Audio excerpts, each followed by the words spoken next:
Бізде бүгін соңғы лекция ойын технологияларының инклюзивті білім берудегі рөлі.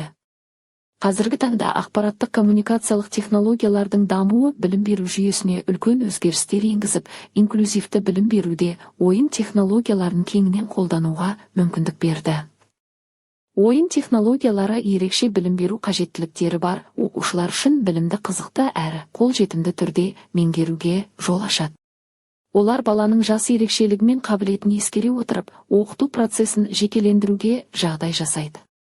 Компьютерлік және интерактивті ойындар көру және есту қабілеті бұзылған оқушыларға ақпаратты тиімді қабылдауға көмектеседі. Рөлдік ойындар арқылы балалардың коммуникативтік және әлеуметтік дағдылары дамиды. Үстел ойындары мен логикалық тапсырмалар зейін мен есте сақтау қабілетін арттырады. Имитациялық ойындар оқушыларды өмірлік жағдаяттарға дайындап, өзін еркін сезінуге ықпал етеді.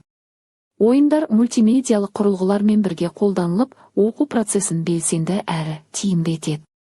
Мұғалімдер ойын әдістерін қолдануда әр оқушыға тең мүмкіндік беруге және оның қабілеттерін ескеруге назар аударуы қажет.